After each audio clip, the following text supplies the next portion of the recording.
Mas hoje, o que que a gente vai ver hoje? A gente vai estudar a parte de gases hoje. A gente vai ver diagrama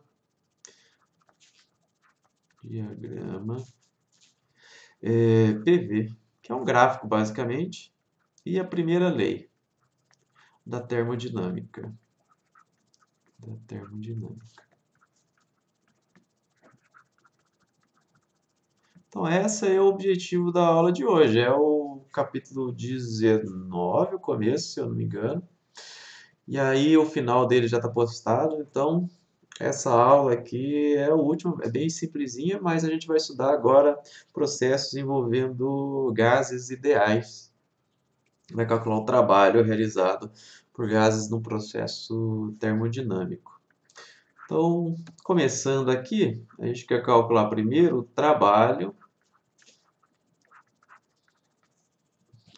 Tá chiando esse negócio que tá esquisito.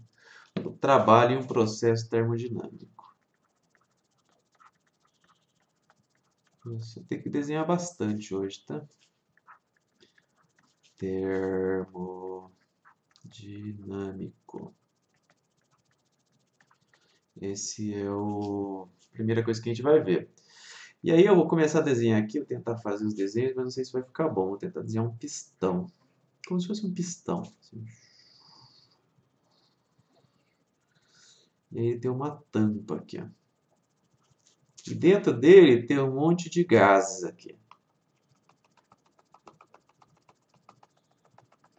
Essa parte aqui de cima é uma tampinha.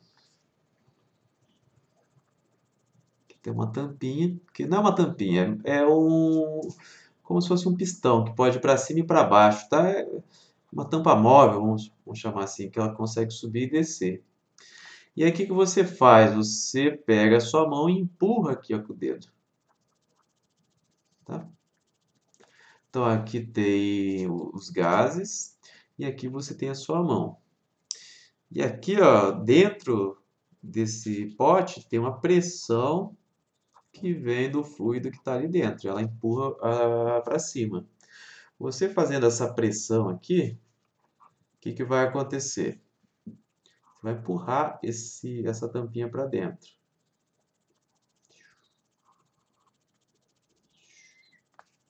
Então, essa tampinha aqui, agora ela vai para cá, ó. E aí você está empurrando ela aqui. Continua tendo fluido aqui dentro. E continua tendo pressão aqui, né? Só que você andou, você empurrou aqui uma quantia, você desceu a tampinha, né? Vamos chamar ela de ΔX. Mas olha aqui comigo, a gente tem uma pressão. Se tem pressão, tem força. Tem uma força aqui dentro. E aí essa força, ela foi aplicada durante um movimento. Então eu tenho uma força e eu tenho uma distância que ela andou. Se você lembra lá da física 1, lembra que trabalho era igual a força vezes a distância. Então, se eu tenho uma pressão, e pressão é força, pressão é uma medida proporcional à força, e eu tenho uma distância que moveu a tampa, teve um trabalho aí. E o meu objetivo é calcular esse trabalho que foi realizado. Nesse caso aqui, eu estou fazendo o trabalho feito pela mão e pelo gás aqui, ó. São os dois ao mesmo tempo. Um é positivo e o outro é negativo. Mas eu quero calcular o trabalho que esse gás realizou. Ó, ele tem tem a mão e tem a força que o gás faz. Mas o gás faz uma força. E aí, o que que você faz? Você movimenta essa força por uma distância, né? Essa força age num deslocamento. E aí o próprio gás faz trabalho. Nesse caso aqui, eu estou fazendo um trabalho negativo e a mão fazendo um trabalho positivo. Esse aqui é positivo e esse aqui é negativo. Mas a gente quer calcular esse valor desse trabalho. Esse é o nosso objetivo agora. Por que que a gente quer calcular o trabalho? Porque a gente vai ter máquinas térmicas e a gente quer saber como que a gente consegue retirar a energia dessas máquinas térmicas, que é a aula seguinte. Na aula seguinte a gente vê eficiência de motores, vai ver máquina térmica, ciclo de Carnot e um pouquinho de entropia, tá? Então essa aula é meio que o começo da aula próxima. Mas para isso a gente tem que calcular o trabalho do gás. o trabalho do gás. Eu escrevi aqui como tal, mas eu vou trocar trabalho para W, tá? É a mesma coisa, trabalho tal, ou W de work, trabalho em inglês, pode ser a mesma coisa. E aí, definição de trabalho, só mudando pequenas letrinhas. Vetor força, produto escalar com o tanto que eu andei, com esse ΔX aqui. E aí é o produto escalar, mas como eles estão na mesma são paralelos, ou vai dar mais ou vai dar menos esse sinal, mas não tem que fazer outra conta não. Essa força aqui, ela vem da onde? Ela vem da pressão do gás. Lembra? Pressão. De onde que vem essa força aqui? Vem da pressão que vem de dentro. Eu estou só avaliando o trabalho do gás, não do dedo, tá? Então, lembra que pressão é igual a força sobre área. Ou seja, força igual a pressão vezes a área. Então, eu vou trocar aqui, ó. Trabalho vai ser igual a P vezes A vezes o ΔX. Como são paralelos, por isso que eu tirei o vetor aqui, tá? Porque eles estão apontando na mesma direção ou ao contrário. Ou assim ou assim. Ah, eu não preciso me preocupar muito com o produto escalar. Mas então o trabalho é pressão vezes a área. O que é essa área aqui? A área é essa tampinha, né? A área é essa tampinha amarela. Qual é essa área? A área da tampinha amarela. E aí eu quero calcular esse trabalho. Então, se eu pegar a pressão, a área e o ΔX, o quanto que eu andei, eu consigo calcular o trabalho. Só que tem um problema nessa conta, porque a pressão não é constante. Se eu estou aqui em cima, ó, a pressão é menor. Se eu comprimo, a pressão é maior. Você tem essa experiência no seu dia a dia. Se você comprime um balão, por exemplo, você sabe que a pressão lá dentro vai aumentar. Então, eu não consigo calcular só fazendo essa multiplicação, porque essa pressão de dentro do êmbolo não é constante. Então, vou até escrever isso aqui, ó. Como F não é constante,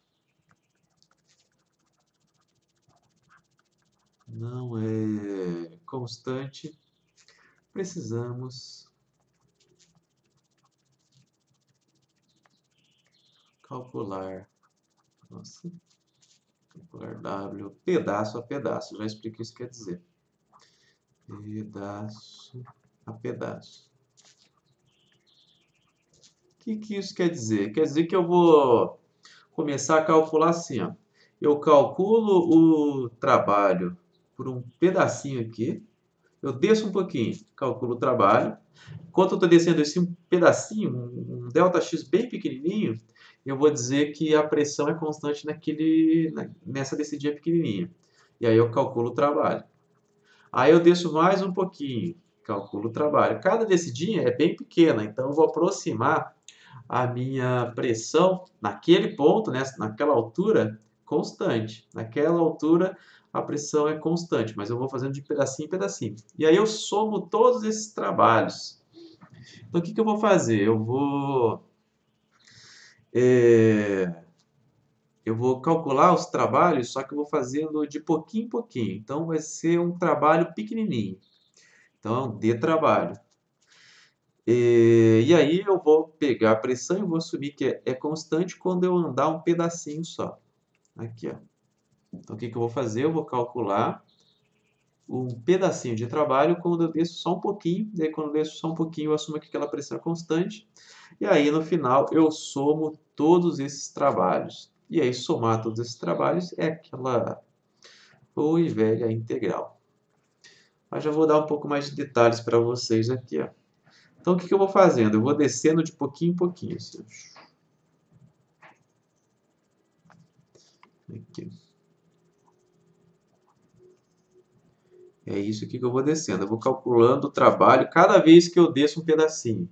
Então, esse dx, o que é o d? É uma variação muito pequena.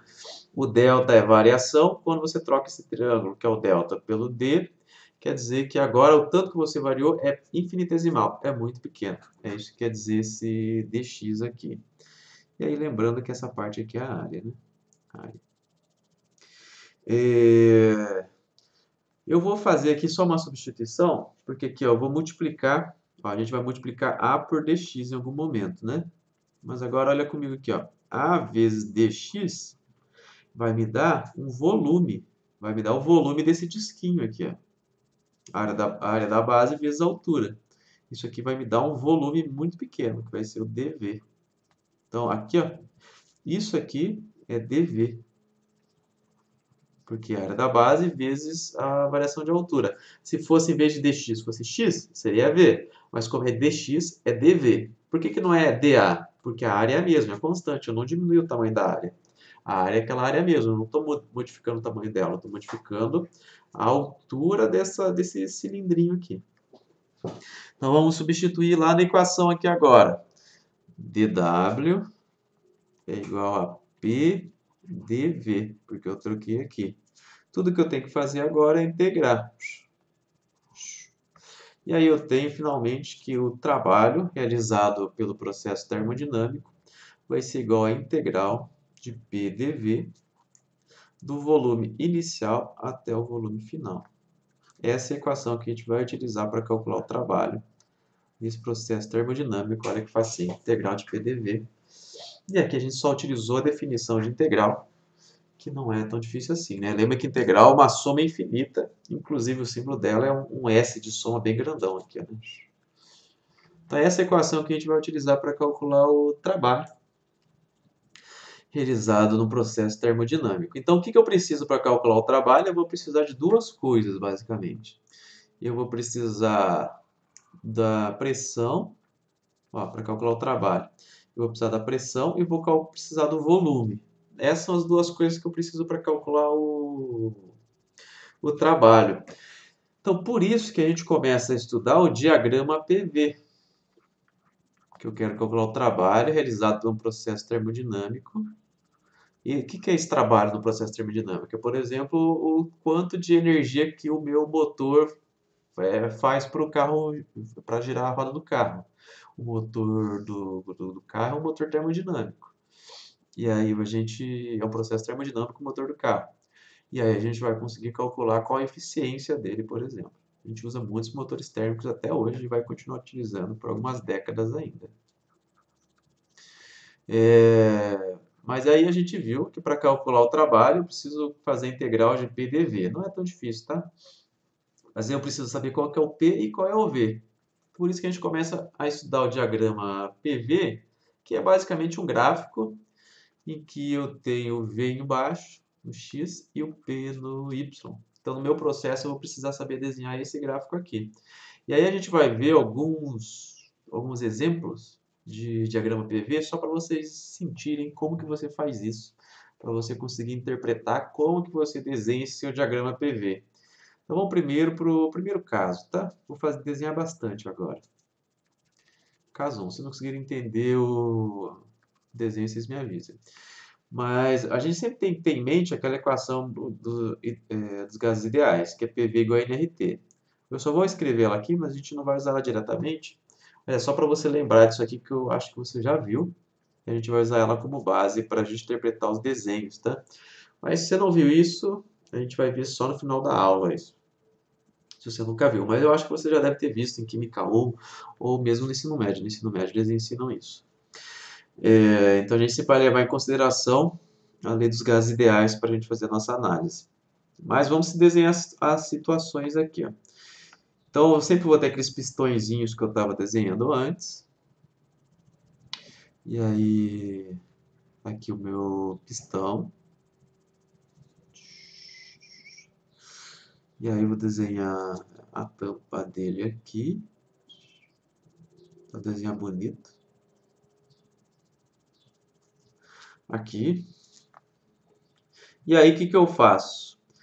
Eu deixo ele numa temperatura constante. Então aqui embaixo eu vou ter uma placa e ela vai ter a temperatura T. Então eu coloquei meu pistão e deixo ele em equilíbrio térmico com com a placa. O pistão e a placa têm a mesma temperatura, tá? Temperatura T. Tá vermelho assim, mas não é porque isso aqui é mais quente do que o pistão, não, tá em equilíbrio térmico. E aí eu vou fazer esse processo a temperatura constante. como essa placa aqui não muda a temperatura, vamos dizer que essa placa ela é muito grande, então ela não vai mudar a temperatura. A temperatura dela está sempre constante. Então eu vou realizar um processo que é o seguinte, eu vou puxar esse cabo aqui para cima. Como é que ele vai ficar no final? Vou puxar esse cabo aí para cima. O que eu estou querendo fazer? Eu estou querendo que a gente entenda qual que é essa do diagrama PV. Então eu vou pegar e vou jogar essa tampinha lá para cima. Lembrando que aqui dentro tem o meu fluido. Então o fluido agora está ocupando todo esse espaço. E aí eu quero desenhar esse processo que eu fiz, a temperatura constante. Eu que impus que a temperatura constante, não precisaria ser, mas eu quero desenhar um processo de temperatura constante. E aí eu quero desenhar o diagrama PV dele. Então como é que eu começo? Primeiro você desenha o gráfico, né? Aqui é o volume embaixo. E aqui é a pressão. Aí você escolhe um ponto inicial, pode ser qualquer um, qualquer lugar. Eu vou escolher aqui. Chamei ele de I. E aí eu analiso o que está acontecendo. A temperatura é constante porque eu escolhi. O volume aumenta, tá vendo que o volume aumenta? Ó, o volume era esse pequenininho, agora o volume é todo esse aqui. É o volume que o gás está ocupando. Ocupava esse volume aqui, agora está ocupando esse volume grande. Então eu sei que ele vai ter andado nessa direção, porque o volume aumentou. Quando o volume aumenta, a pressão tem que diminuir. Ó. Se o volume aumenta, a pressão diminui. Então, quando eu puxo essa tampa para cima, o volume aumenta e a pressão diminui.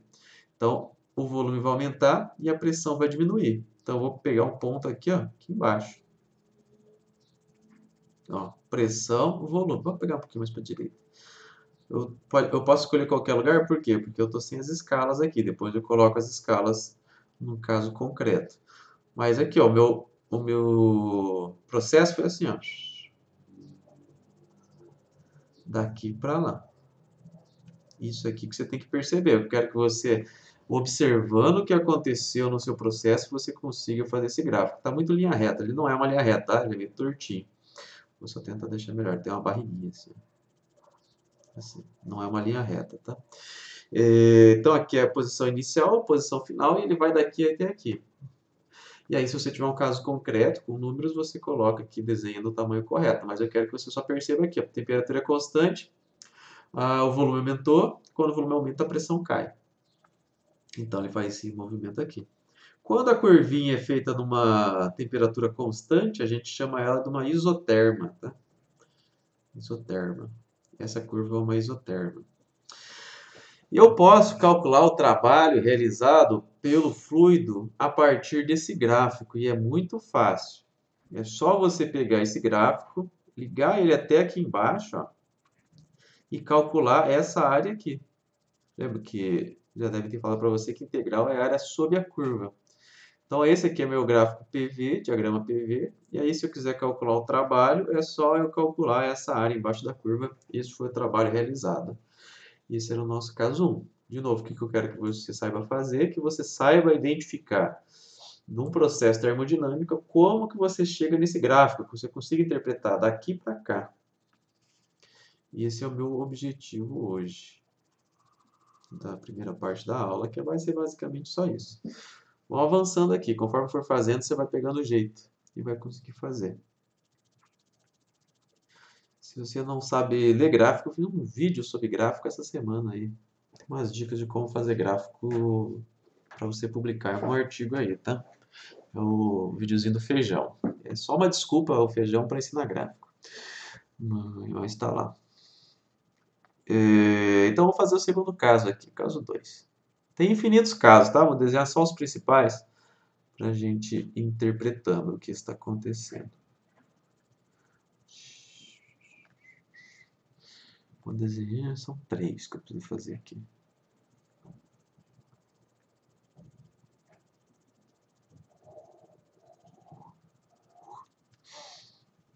Sai, mouse. Mais um para cá.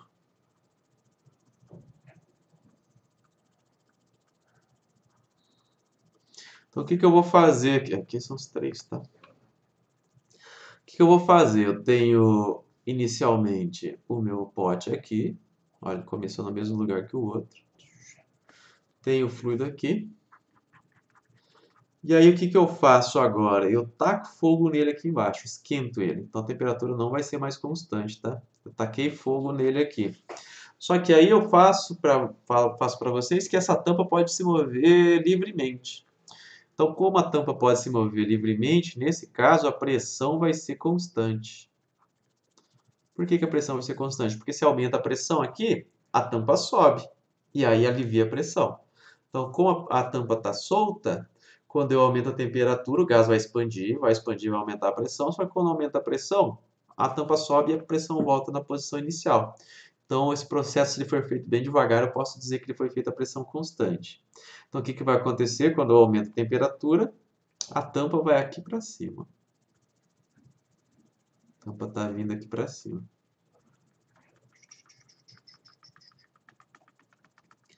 Aí, o que que eu faço? Quando a tampa está ali em cima, eu seguro ela aqui, ó. Eu prendo ela aqui. Vou prender. Prendi ela. Segurei. Segurei a tampa. Tá terrível isso daí. Segurei a tampa aqui para ela não descer mais. E taco o gelo aqui embaixo. Então, o que que eu fiz? Vários processos.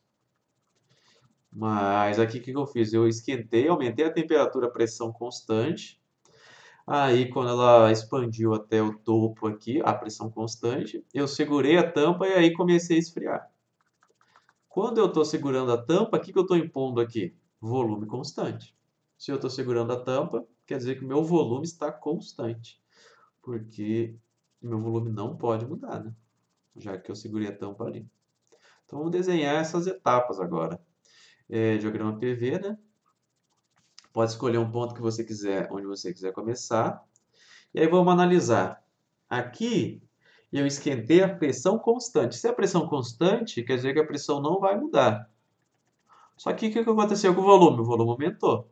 Então, a pressão é constante, vai ser uma linha horizontal na qual o volume aumentou. Aqui, ó. Essa aqui é a primeira etapa. A primeira etapa foi aqui, ó. Então, pressão constante e mais volume aumentou. Ah, e cadê a temperatura no gráfico? Não tem temperatura no gráfico. O gráfico é só pressão e volume. Aí depois o que que eu fiz? Eu segurei aqui a tampa, então volume constante agora, e baixei a temperatura. Quando eu baixo a temperatura, a pressão cai. Lembra lá do PV igual a nRT? Se eu baixo a temperatura e mantém constante o volume, a pressão tem que cair. Se você baixa a temperatura de um gás, a pressão dele cai. Mas como eu segurei a tampa, o volume constante, então vai ser volume constante e a pressão caindo. Aqui, ó. Olha que bonitinho que fica. Esse é o meu processo. Começa aqui, termina aqui. Se eu quiser calcular o trabalho realizado, como é que eu faço? É só calcular a área sob a curva. Então, o trabalho vai ser isso aqui. E esse trabalho vai ser maior do que zero, né? Aqui também era maior do que zero, só não botei.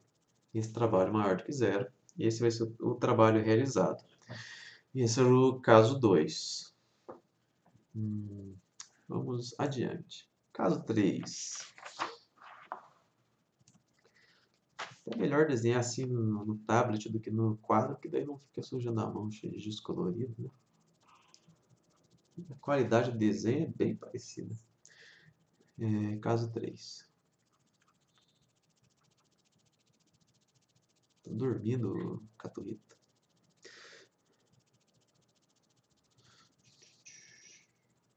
Só come e dorme esse passarinho. Eu fiz um canal para ela no YouTube que tem mais visualização que o meu canal de física. Muito mais visualização. Um dia eu passo para vocês.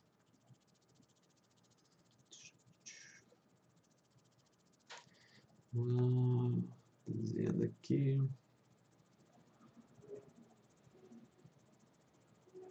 Aqui. Como é que é isso aqui? Eu começo aqui embaixo.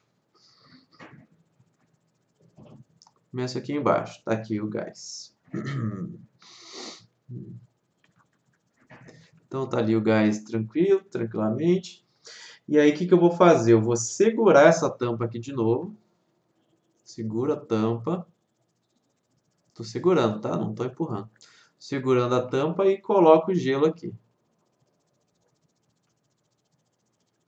Coloco o gelo com a tampa segurada. O que vai acontecer? Só vai baixar a pressão. Aqui vai continuar na mesma altura porque eu estou segurando a tampa. Então a tampa não vai mudar. Beleza. Aí depois o que eu faço? Eu esquento ela um pouquinho. Esquenta um pouquinho.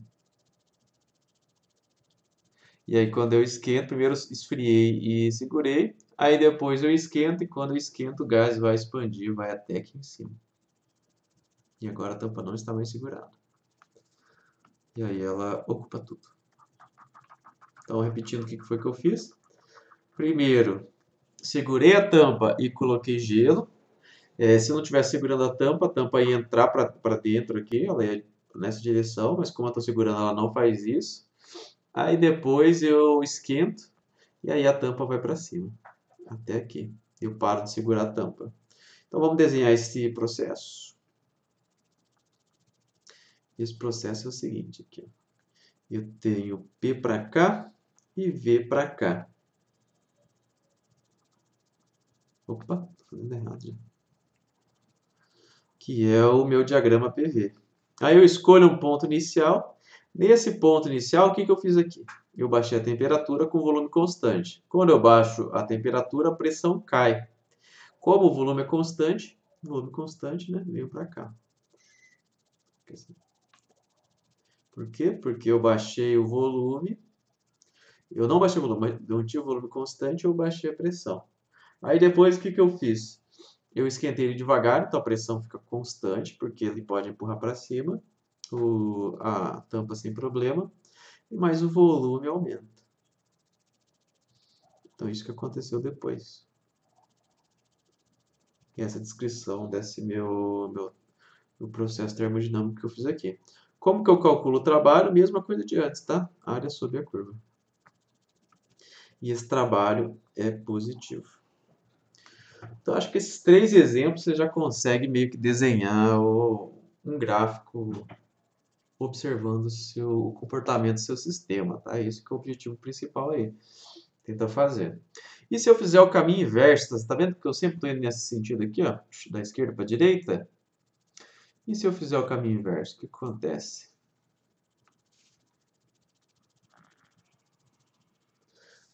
Caminho inverso.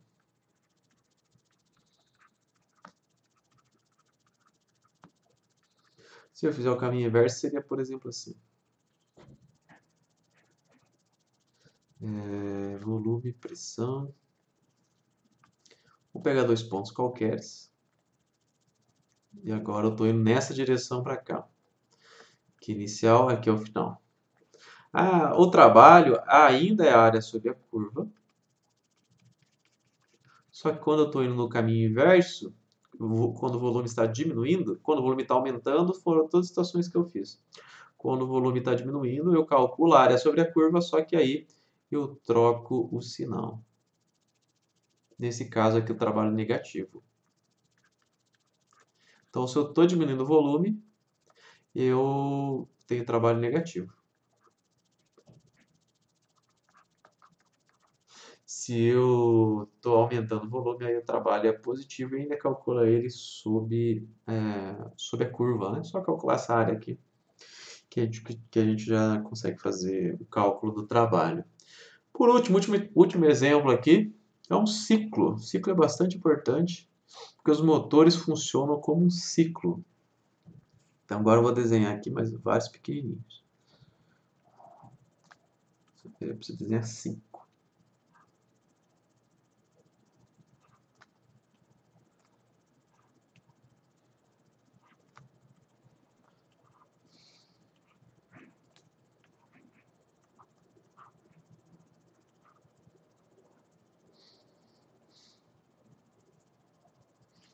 Cadê aqui? Tem 5. Opa, volta aqui, né?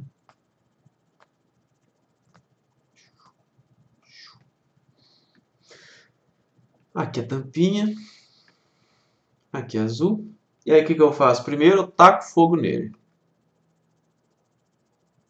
Quando eu taco fogo, a tampa está livre para se movimentar. A tampa vai aqui para cima. Taquei fogo. Aí quando a tampa está ali em cima, eu seguro a tampa. Opa, ficou errada.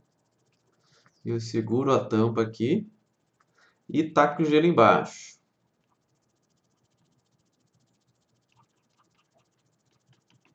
Aí depois eu solto a tampa.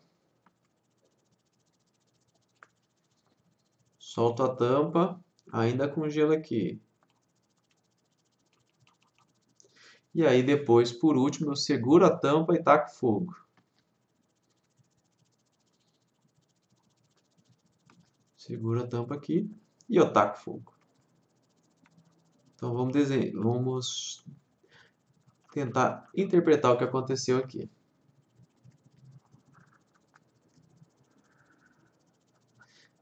Não esquece das unidades, tá? IP. E aí, vamos começar aqui em cima. Vou colocar nomes aqui. Esse aqui é o A, esse é o B, esse é o C e esse é o D. Só para ficar mais bonitinho. Do A para o B, o que eu começo aqui ó, fazendo? Primeiro que eu taco fogo aqui, eu taquei fogo e aí ele aumenta a pressão constante, lembra, né? Se tá livre essa tampa e a temperatura aumenta devagar, a pressão é constante. Então, eu estou aqui e aumento o volume e a pressão constante. E aí eu vou para cá. Então, esse é o A aqui. Ó. Esse é o A. Aí depois, o que eu faço? Depois que ele está com volume grande, eu seguro e taco gelo. Então, eu coloco no mesmo volume e baixo a pressão. Para cá. Vim para cá, agora vim para cá. Esse é o B. Aí quando ele está aqui em cima, só com a pressão baixa, o que eu faço? Eu solto a tampa e aí ela diminui. Diminui a pressão constante, é o mesmo processo do fogo, só que agora diminuindo. Se ele diminuir devagar, ele vai descendo aqui, mantendo a pressão constante, só que o volume diminuindo. Então eu vou para cá. Esse é o C. E aí, por último, eu esquento ele segurando a tampa. Então, é aumento de pressão a volume constante. Para cá. E está fechado o meu ciclo. E aí eu volto de novo na posição inicial e começo tudo de novo. Então, aqui o que eu fiz? Eu fiz um ciclo. Ó, um processo que pode ser um ciclo. Ele vai lá, expande, aí diminui a pressão. Aí contrai, aumenta a pressão. E vai fazendo, é um ciclo. Quando eu tenho ciclo, qual que é o trabalho? O trabalho é dentro aqui do ciclo. Não é aqui embaixo, é só aqui dentro. Nesse sentido horário, aí o trabalho é positivo. Ah, mas não tinha que descontar esse trabalho aqui de baixo, porque aqui vai para a esquerda? É isso que a gente faz, por isso que a gente não contabiliza essa parte aqui de baixo. É só o que está dentro do ciclo. Esse é o trabalho do meu ciclo. Uma coisa que eu quero que você perceba é que é o seguinte, ó. Onde que eu comecei? Eu comecei esse meu processo aqui. Onde que eu terminei o meu processo? Aqui também. Então, comecei e terminei ele no mesmo lugar. E tem trabalho? Tem trabalho. Então, o que a gente percebe aqui do trabalho? O trabalho ele não depende só da posição inicial e final. Ele depende do caminho que eu faço. Vamos supor que eu faço aqui, ó. Ó. Em vez de ser aquele caminho ali, é um caminho assim, ó. O trabalho, o que vai ser o trabalho? O trabalho vai ser essa área aqui embaixo da curva. E, de novo, eu comecei e terminei no mesmo lugar. Então, o trabalho, ele não depende só da posição inicial e final. Ele não é uma variável de estado, não é. Ele depende do caminho que eu faço. Então, o trabalho depende do caminho que eu faço. Isso que a gente vai anotar, isso vai ser uma coisa importante para a gente entender a primeira lei da termodinâmica. Lembra que a gente já viu a lei zero, né? Então, qual que é a conclusão que a gente chega aqui só analisando os gráficos? Que o trabalho depende dos estados intermediários. O trabalho depende dos estados intermediários.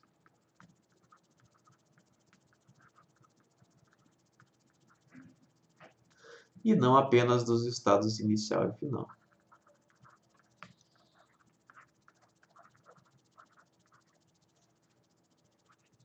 Dos estados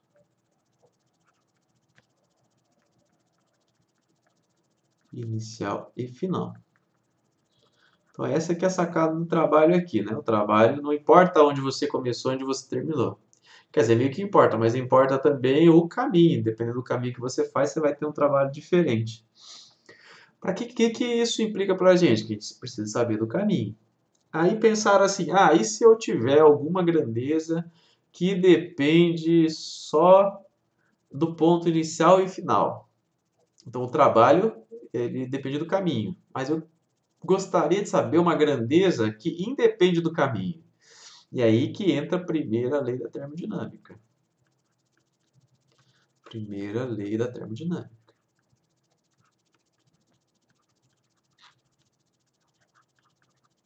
Dinâmica. Ela fala o seguinte aqui pra gente. Ela fala que Q menos W, na verdade essa que não é lei, né? Mas vamos tentar interpretar por que a gente começa escrevendo Q menos W. A gente sabe que o trabalho, ele depende do caminho, mas aí perceberam que Q menos W, se eu pegar Q menos W, isso aqui é independente do caminho. Independente do caminho. O que é esse Q? Vou até trocar de cor aqui. O que é o Q? O Q é a energia absorvida pelo sistema. Energia. É o Q do Q macete, do Q mole, que a gente viu nas aulas anteriores. Absorvida ou transmitida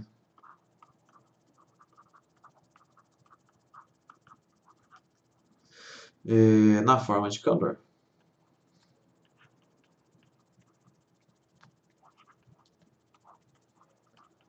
Que é o calor em joules, né? Se é energia, calor é em joules. E esse W é o trabalho mesmo, tá?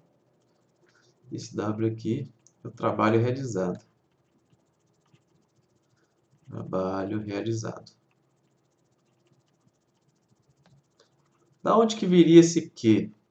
Esse Q viria aqui, ó, do fogo ou do gelo. Essas trocas de calor, que o fogo me deu energia, o gelo retirou energia, é o Q. O trabalho é o W. Então, o que perceberam aqui? Ó? Que se eu pegar essa energia absorvida ou removida do sistema, subtrair do trabalho realizado, isso vai ser um valor que depende apenas do ponto inicial e do ponto final. Então, se eu quiser algo que depende só do ponto final e do ponto inicial, eu faço Q menos W. E aí eu vou chamar isso aí de variação de energia interna. Tem alguns lugares que coloca mais em vez de menos, tá? É só uma convenção, eu vou usar menos, eu acho mais intuitivo. Q menos W. E aí tá aí a primeira lei da termodinâmica para a gente. Já vou explicar para a gente, ela é muito intuitiva. Ela diz para a gente basicamente que a energia se conserva. Da termodinâmica.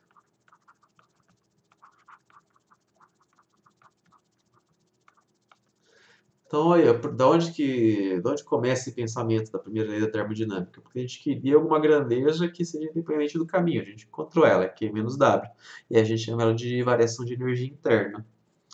Existem outras maneiras de você escrever, você pode escrever ela na forma diferencial, por exemplo, também, tá? Se quiser. Fica dq menos dw. Também vale. Existem algumas maneiras aí. Só para deixar anotado, esse delta E int é a variação da energia interna.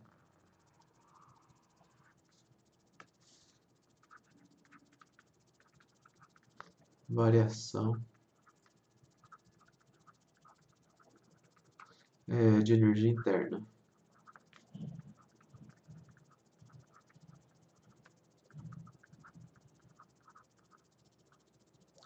Esse é o nome dela. E isso é em joules, né?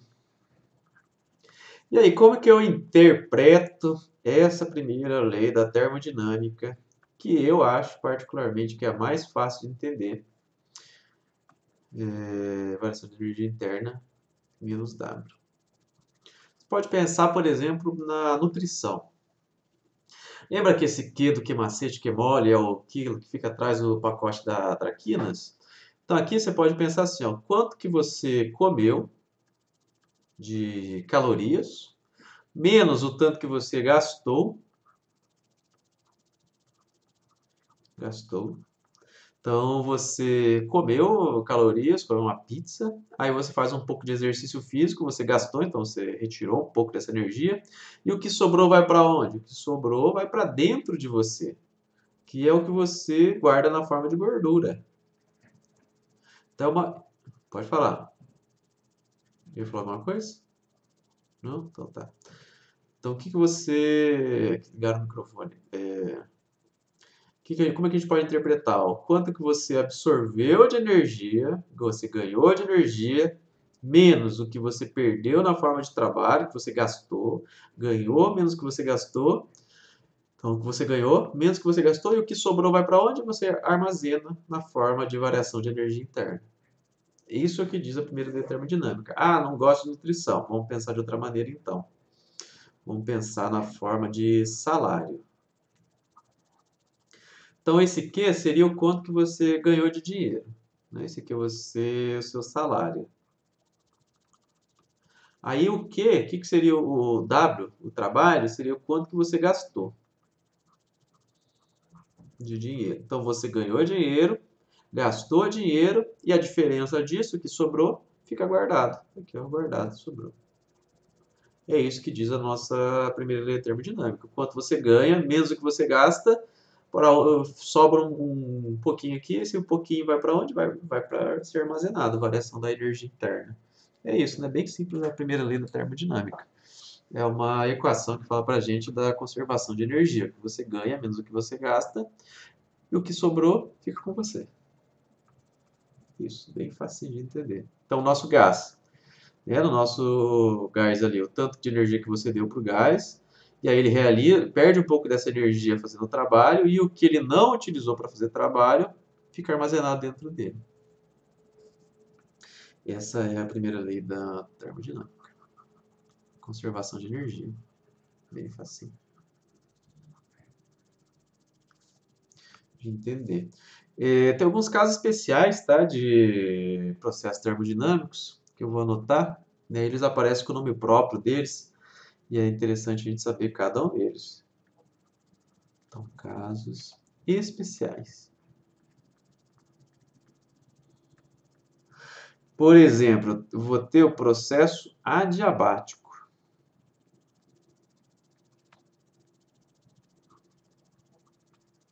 Adiabático. E esse processo adiabático, a definição desse processo, tá? É a definição do processo. Para ele ser adiabático, Q é igual a zero. No processo adiabático, Q é igual a zero. Aí você vai lá na sua primeira lei da termodinâmica. Só vou copiar ela aqui. Igual Q menos o trabalho. Aí você sabe que o seu Q é zero nesse caso, né? Q é zero. Ou seja, para um processo adiabático, a variação de energia interna é igual a menos o trabalho realizado. Esse é o processo adiabático, é um caso especial. Caso adiabático é que não tem troca de calor, tá? Você pode pensar assim, processo adiabático não tem troca de calor, Q é igual a zero. Sempre que aparecer processo adiabático é isso. Adiabático, Q é igual a zero. Definição de processo adiabático. A gente pode ter processo a volume constante.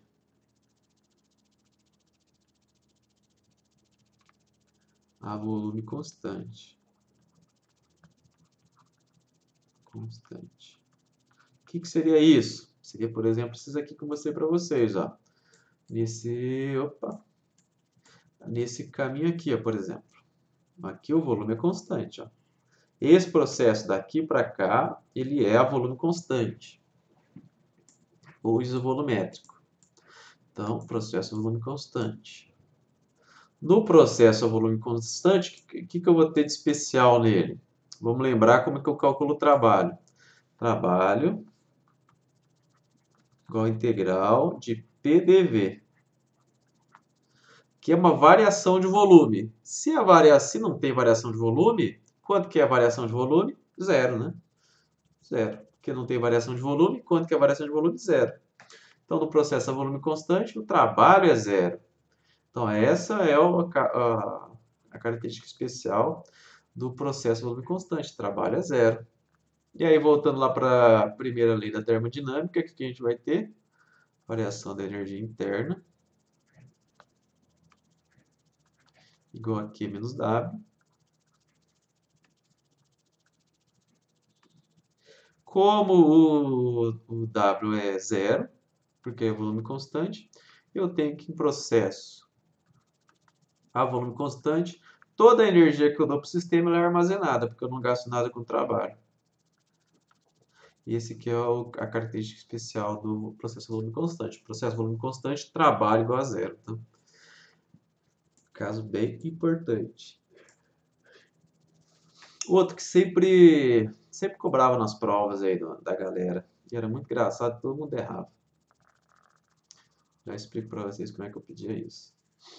Que era o processo cíclico. Cíclico. No processo cíclico, o que eu tenho? Lembra que a variação de energia interna só depende do ponto inicial e final? Que é isso aqui, né? Independente do caminho, só depende do ponto inicial e final. No processo cíclico, eu começo e termino no mesmo lugar. Então, se eu começo e termino no mesmo lugar, a variação de energia interna é zero. Porque imagina, se a variação de energia não fosse zero, cada ciclo do seu motor, você ia armazenar um pouquinho de energia, ele ia esquentar um pouquinho mais. Então, quando você fizesse, sei lá, 1000 ciclos, a temperatura ia derreter o seu motor, por isso que você resfria ele, né? Você tem todo aquele processo de refrigeração do seu carro, as serpentinas, o líquido de arrefecimento, para que para cada rotação do seu motor, você retire a energia dele para que você não armazene energia interna. Então, cada ciclo do motor do seu carro, a variação de energia interna é para ser zero. Se não for zero, ele vai superaquecer e aí você vai ficar pela estrada. Ele é feito para que a variação de energia interna seja zero. Todos os motores, tá? Senão não vai funcionar. Aí a gente escreve a primeira lei da termodinâmica, igual a Q menos W.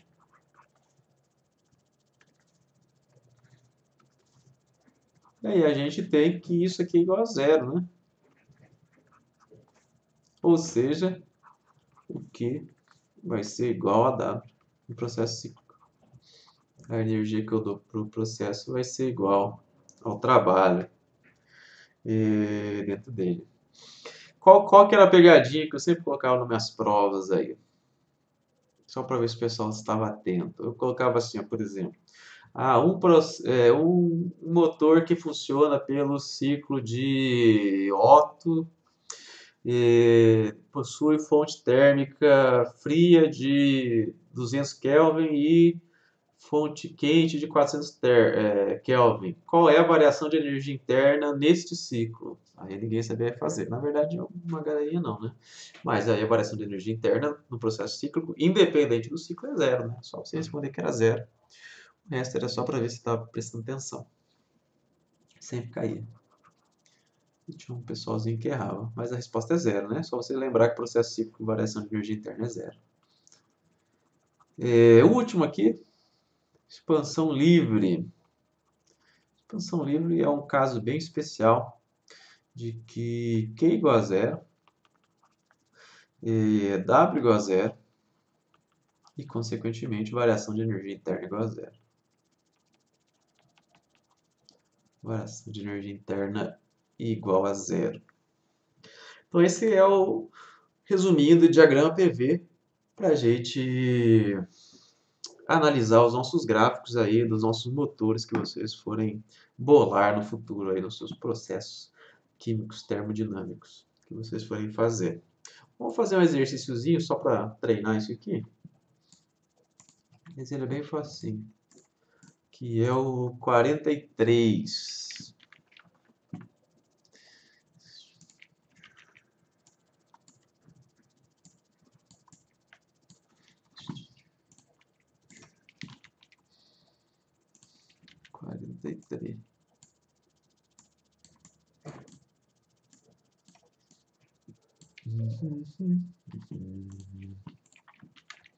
Tem duas maneiras de fazer, tá? Por integral e sem integral. Vou fazer sem integral aqui para deixar mais fácil, mas dá para fazer por integral, não é tão difícil. Não. Na figura 43, uma amostra de gás se expande de V0 para de 1V0 para 4V0, enquanto a pressão diminui de P0 para P0 sobre 4. V0 é 1 metro cúbico. Então, esse V0 aqui é 1 metro cúbico. Esse aqui é 1 metro cúbico.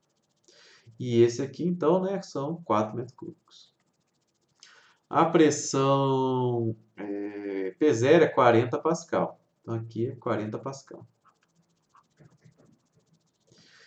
E aí ele me fala o seguinte aqui, ó. Deixa eu tentar só deletar esse negócio aqui.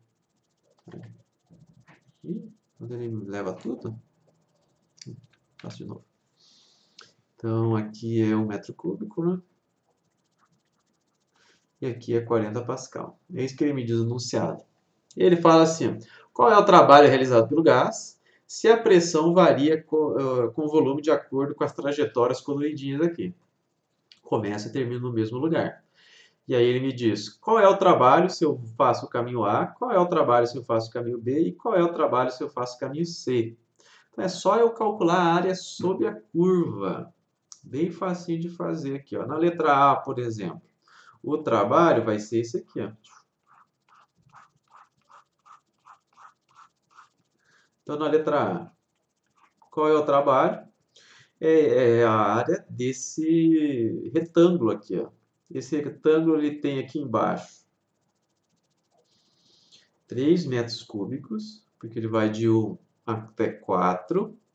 E aqui ele vai, aqui é 0, né? Até 40 Pascal. Então ele vai de 40 Pascal. Aí é só eu multiplicar um pelo outro.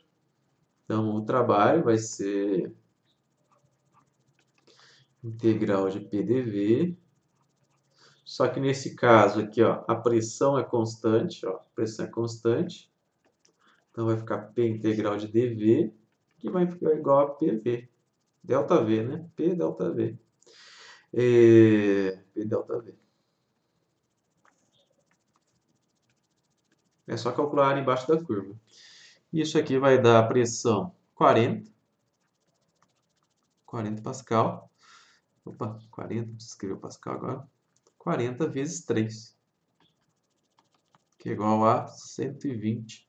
E aí a unidade aqui, né? A unidade que a gente tem que ver qual unidade a gente vai utilizar. A gente está falando de sistema internacional? Vamos olhar. Volume está em sistema internacional? Tá, beleza. Pressão está no sistema internacional? Tá, beleza. Então, o resultado vai ser no sistema internacional. Sistema internacional, a unidade de trabalho é joule. Está feito aí a letra A. 120 joules de energia. Agora, se eu quiser fazer para a letra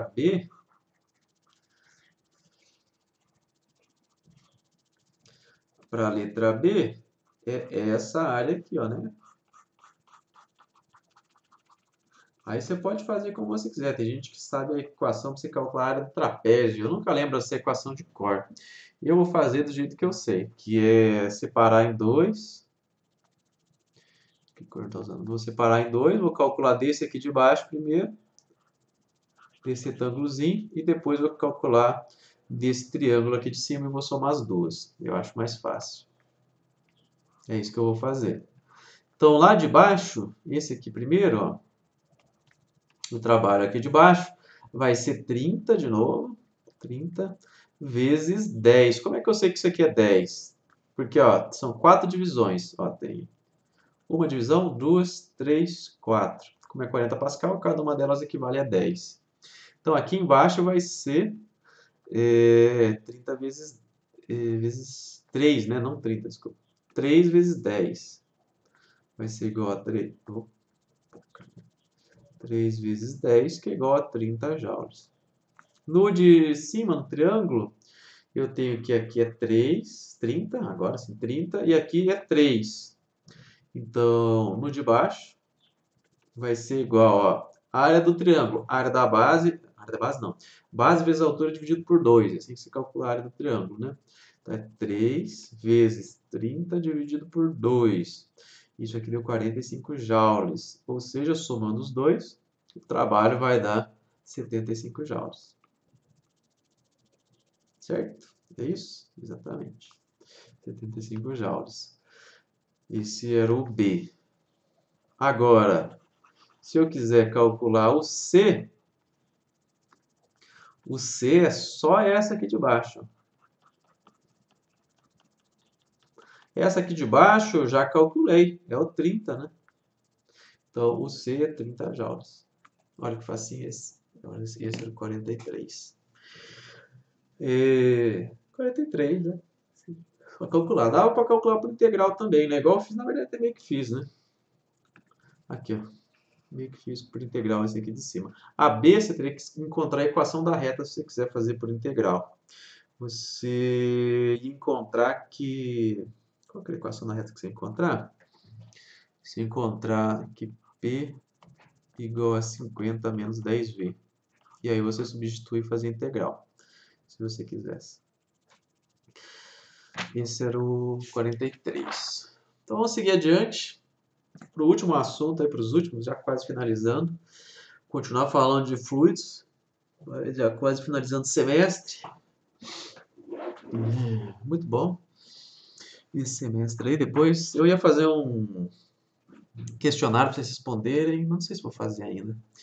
Bom, vou pensando aí. Mas que se quiserem mandar feedback aí, o que vocês gostaram, o que não gostaram, me avisa aí que eu melhoro para o próximo semestre para os colegas de vocês. Vocês podem me falar aí, passar esse questionário depois que vocês forem aprovados, né? Senão o aluno fica com medo de, não, o professor vai me tirar nota se eu falar mal da disciplina. Eu não ligo não, tá, gente? Não fico triste se falarem mal, não.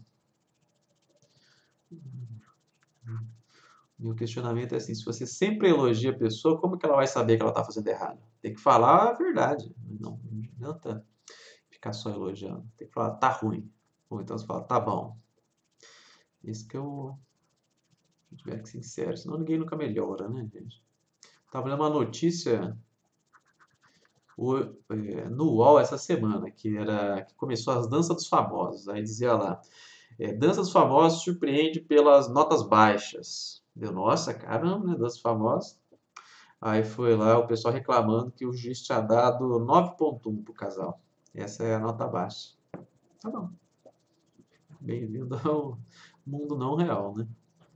Quer ver esse pessoal não... Depois a galera entra na faculdade e aí leva um susto, né? É isso. Então vamos fazer aqui agora o último capítulo, o último assunto. Na verdade, o último assunto é da aula que já está na internet, né? Mas a gente vai ver alguns... Continuando essa parte de gases. Aqui a gente vai ver a parte de mol, número de mols, gases ideais, o que é isso. Então, só para algumas definiçõezinhas que vai aparecer bastante, o número de Avogadro, que você já deve ter visto no resumo, pelo menos, né? Como é que a gente define ele? Ele define que o mol é a quantidade. Já digo o que é o número de Avogadro, tá? Porque a gente precisa definir o que é o mol. Então, estamos definindo aqui o que é o mol. O mol é a quantidade de átomos em 12 gramas de carbono 12. Carbono 12. Por quê? Podia ser carbono 13, aí é um isótopo, tá? Vai ter um nêutron a mais. Lembra que os elementos químicos são definidos pelo número de próton. Por exemplo, se eu tiver um próton, eu estou falando do hidrogênio. Se eu estiver falando de 2 prótons, eu estou falando do hélio. Mas eu posso ter um próton e 0 nêutrons ou um nêutron. O número de nêutrons no meu átomo não vai mudar o tipo de átomo que eu tenho, vai mudar o isótopo só, tá? O hélio, ele pode ser o hélio 4. Do outro lado, né? Só para ser consistente. O hélio 4, o hélio 3. Opa, hélio 3. Oh, hélio 3. E aí você sabe, né? Hélio é sempre 2 prótons. Como é 4 aqui, então 2 prótons, faltou 2 nêutrons. Aqui 3. Então 2 prótons, faltou 1 nêutron. Pode mudar o número de nêutrons aí, né? No seu átomo. Inclusive tem alguns que, por exemplo, se você pegar o urânio, se não me engano é urânio 237, se eu não me engano, não tenho certeza. Esse é o isótopo que você usa para fazer bomba atômica. Eu não tenho certeza, talvez o nome esteja errado, tá? Mas esse não é o isótopo mais comum na natureza. Acho que o mais comum na natureza é tipo 235, alguma coisa assim. Aí o que você faz? Você quer o 237, que é o que faz a reação em cadeia para fazer bomba atômica ou para você fazer o seu reator de fissão nuclear. Então o que você faz? Você faz o enriquecimento do urânio. O que é o enriquecimento do urânio? Que você vê na televisão que se você fizer, os Estados Unidos joga bomba na sua cara, é você separar esse isótopo aqui. Você só quer esse isótopo, o outro você não quer. Aí você enriquece o urânio e pega o isótopo que você quer. Mas ainda é urânio, só muda o número de nêutrons, tá? Então, o que a gente tem aqui? Definição. 1 mol é a quantidade de átomos em 12 gramas de carbono 12. Então, esse aqui é um mol, é uma quantidade. E aí, com isso, eu consigo definir o número de Avogadro, que é basicamente quantos átomos de carbono tem nesse 1 mol. Quanto que tem? Tem 6,02 vezes 10 na 23 átomos por mol. Então, para eu ter 12 gramas de carbono 14, carbono 12, desculpa, carbono 14 é o do que você faz a datação, né? Carbono 12, o que você precisa? Você precisa de 6,02 vezes 10 na 23 átomos. Só para você ter uma ideia de quantos átomos fazem 12 gramas. 10 na 23, praticamente infinito. Ou seja, o mol vai ser igual a 6,02 vezes 10 na 23 átomos. Olha a quantidade que tem de 1 mol aqui. Isso aqui é bom você saber de cor, né? É interessante que 10 a 23 é infinito. Qualquer pessoa que você pergunta, não existe diferença. Isso que a gente não consegue, nosso cérebro ele não consegue entender essa quantidade aqui. Ó. Se você fala para uma pessoa 10 na 7, fala para uma pessoa 10 na 20, fala para uma pessoa 10 na 60, para ela isso aqui é infinito. Tudo isso aqui é infinito. Quanto que é? Você não consegue comparar. É muita coisa. Você não consegue comparar. Isso aqui é muito grande. Não tem como. Você não consegue pensar, ah, não, acho que 10 na 20 é um pouquinho maior que 10 na 7. Você sabe por causa do número, né? Mas se você for pensar, você não consegue raciocinar qual é o maior do que o outro. Porque você sabe que é maior, mas você não consegue saber quão grande é isso, porque é muito grande. É muito além da nossa compreensão. Então, o nosso dia a dia aqui, o tanto de átomos é muito além da nossa compreensão. Inclusive, se você diminui o número de átomos aí bastante, aí você começa a ver propriedades diferentes, né? A física quântica começa a entrar na jogada, aí você vê propriedades diferentes. Mas é muito átomo mesmo, praticamente infinito. Se você quiser pensar no macroscópico, né? Outra definição que a gente tem aqui é o número de mols. Número de mols. O número de mols vai ser um Nzinho minúsculo, tá? Ele é definido pelo número de moléculas dividido pelo número de Avogadro. Então, esse aqui é o número de moléculas. Moléculas. Não é o número de átomos, tá? Não confunda. Número de moléculas. De Avogadro. Avogadro. Tá nomezinho chato, né? Número de moléculas, porque se você for pegar a água são 3 moléculas, 3 átomos para cada molécula de água, né? Tem a água lá, é o H2O. Esse aqui é o H, e esse aqui é o O, e esse aqui é o O, H2O. Então são 3, né? Então cuidado aí. Outra coisa, massa molar.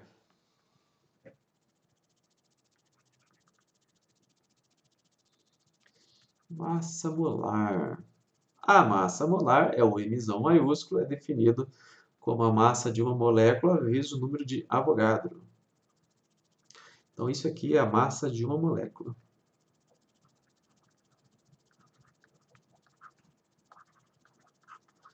Então, tá aqui algumas definições que o pessoal da química usa bastante, mais do que na física, tá? Essa parte da química que eu não sou muito bom, não. Mas o pessoal da química usa bastante. Química, né? Alimentos, né? Alimentos é química. Acho que faz mais sentido para vocês a definição, até que para mim. Eu uso muito pouco isso, muito pouco mesmo. Eu trabalho com poucos átomos, né? Apesar de eu ter falado para vocês que 6,02 vezes 10 a 23 é infinito, meus trabalhos que eu faço eu utilizo 1000 átomos, 100 átomos, 10 átomos, 60 átomos, até 30 mil átomos, máximo. Minha pesquisa, né? Pesquisa uso pouquíssimos átomos. Vamos para o último tópico agora. Não, não é o último, não. Eu sempre falo que é o último, mas nunca é. Gases ideais, tá? Vou definir gases ideais para a gente. Esse capítulo do Hardy, ele tem a teoria cinética dos gases, mas é um capítulo que ele é muito avançado. Ele demanda muito trabalho para entender. Até daria para a gente fazer. A gente ia levar bastante tempo. Então, só meio que definiu as partes principais, tá? Se tiver curiosidade na teoria cinética dos gases, aí você busca lá no Hardy que está lá. A gente não vai falar disso. Mas a gente vai falar de gases ideais que as equações que a gente usa são simplificadas para o caso dos gases ideais, né? Então, o que são os gases ideais? Vou definir aqui para a gente. Para um gás ser considerado ideal, lembra que é uma simplificação, tá? Porque daí as contas fecham. Quando eu estou na situação dos gases ideais, as contas fecham. Se não for gás ideal, a conta não fecha. O número de moléculas é muito grande. Então, tem que ser muito grande o gás. Aqui, ó, muito grande, né? 1 mol. Mol já é muito grande. O número de moléculas é muito grande. O número de moléculas é muito grande.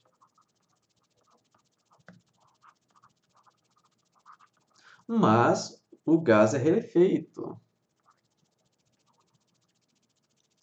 O gás é rarefeito.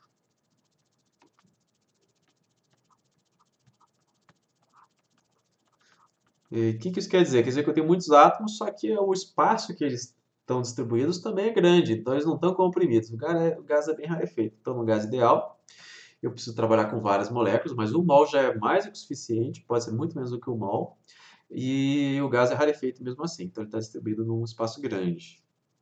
Cada molécula, ela obedece às leis de Newton. Então, individualmente, cada molécula, individualmente, obedece às leis de Newton. Normal, né? Nada demais aí. Mas, de novo, se você olhar o gás como um todo, então se você olhar cada molécula individualmente, ela segue as leis de Newton, mas como um todo a gente vai dizer que as moléculas se movem aleatoriamente. As moléculas se movem aleatoriamente.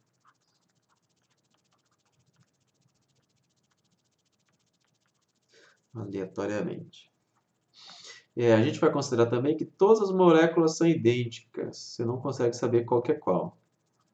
Quer dizer, você consegue saber qual que é qual, mas você não consegue diferenciar. São todas a mesma substância. Moléculas são idênticas. A gente já sabe na física quântica que as partículas, elétrons, prótons, ou átomos mesmo, eles são todos iguais. Não tem como saber. Se você coloca os átomos numa caixa, você não tem como saber qual é qual. É impossível você saber qual é qual. Todos os elétrons do universo são iguais. Você não sabe quem que é quem. E as interações são de curta distância.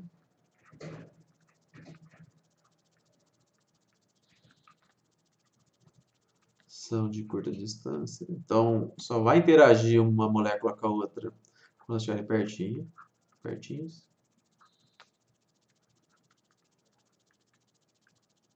Distância. E as colisões são elásticas.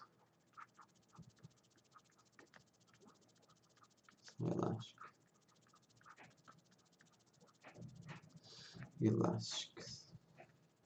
Aí a gente tem o gás ideal. Com isso, a gente consegue fazer algumas equações que descrevem esses meus sistemas. A principal delas, que a gente já viu, é a lei dos gases ideais, né? Ideais. Que é aquela famosa PV igual a nRT. Acho que a primeira equação de química que você aprende é PV igual a nRT. Aí depois vem o pivot Povetov. Apareceram algumas coisas novas aí. Na verdade, não, né? Mas meio que... Só para relembrar aqui. O Nzinho minúsculo, que era o número de mols.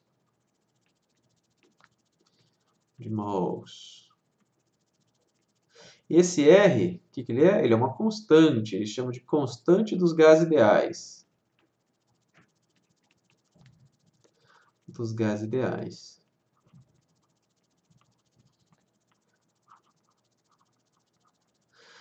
Quanto que vale? É uma constante, ela vale 8,31 joules por mol Kelvin. Tá, esse R, esse constante do gás ideais, a unidade dele, dependendo de onde você olha, fica muito esperto que a unidade não necessariamente vai estar no sistema internacional. Então, cuidado aí quando você for analisar aqui o seu problema, que às vezes você não está trabalhando no sistema internacional. Isso é o valor do sistema internacional. Você também pode encontrar, em vez de R, você pode encontrar o KB. O que é o KB? O KB vai ser o R aqui de cima dividido pelo número de Avogadro. Então, às vezes, você, em vez de R, vai estar escrito como KB. Vai estar escrito assim, ó. PV igual a Nzão KBT. Lembra que esse Nzão é o número de moléculas. Aí, em vez de número de mols, estou trabalhando com o número de moléculas. Número de moléculas. E aí, esse aqui eu chamo esse KB. E isso aqui aparece bastante, tá? Na física. Acho que na química também. É a constante de Boltzmann.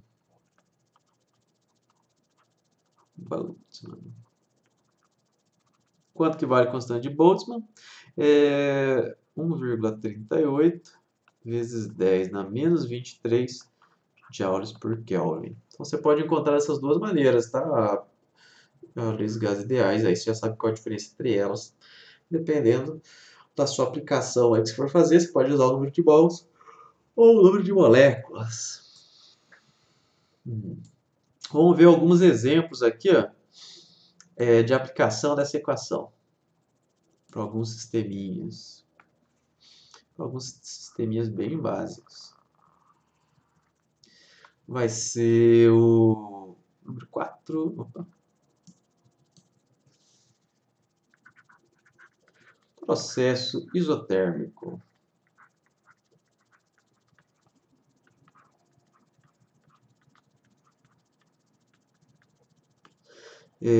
Processo isotérmico, né? O nome já diz, iso igual, térmico, temperatura. Então, a temperatura é constante.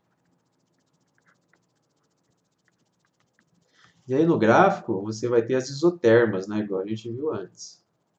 No gráfico, no diagrama PV. Você vai ter as suas isotermas, assim.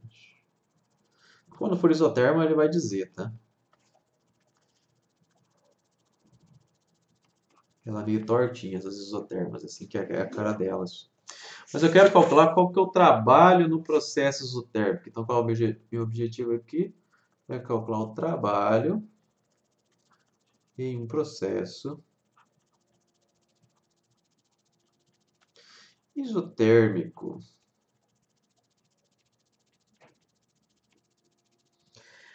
Como que eu faço isso? Vamos lembrar aqui, PV igual a nRT. Eu vou isolar o P. Então, P igual a nRT sobre V. Aí eu lembro que eu calculo o trabalho igual a integral de P dV. Só que o P é nRT sobre V. Então, eu vou substituir. Aqui vai ser igual a integral de nRT sobre V dV. Aí eu olho aqui, ó, o número de mols é constante, o R é constante, né, constante dos gases, e o T é a temperatura. A temperatura não necessariamente é constante, mas no processo isotérmico ela é. Então, esses três elementos de cima são constantes, então eles podem sair para fora da integral. Então, vai ficar nRT, integral do volume inicial até o volume final, de dV sobre V. Aí você lembra lá das suas aulas de integral, integral de 1 sobre V, ln de V. Então vai ficar nRT, ln de V final, menos ln de V inicial. Propriedade do logarítmo, vai ficar ln de V final sobre V inicial. Então, o trabalho no processo isotérmico ele vai ser dado por nRT ln de V final dividido por V inicial. Está aqui o trabalho no processo isotérmico. Aí ele tem a propriedade dele, que é propriedade para calcular o trabalho dele, que é própria, né, do processo isotérmico. Essa integral que a gente está utilizando tem na parte de entropia também, tá? Lá para frente. Acho que a gente pode fazer só mais um exercício e a gente já encerra aqui. Só para fixar um pouquinho, mas vai ser só um que eu vou fazer aqui. Agora é só um mesmo. E aí é o último mesmo. Que vai ser o número 1. Determine a massa em quilogramas de 7,5 vezes 10 a 24 átomos de arsênio que tem massa molar de 74,9 gramas por mol. Aí o que eu posso fazer? É só fazer uma regra de 3, né? Eu sei que o mol em 1 mol vai ter 74,9 gramas. Ou seja, 6,02 vezes 10 na 23 vai ter 74,9 gramas. Se eu tenho 7,5 vezes 10 na 24, quantos gramas eu tenho? Regrinha de 3, gente. Moleza. Então, tenho aqui x vai ser igual a 74,9 gramas. Depois tem que converter para quilogramas. Vezes 7,5 vezes 10 na 24. Dividido por 6,02 vezes 10 na 23. Aí é só você fazer essa conta. Vamos ver quanto que dá. Vai ser igual. Espero que não erre agora, né? Mas...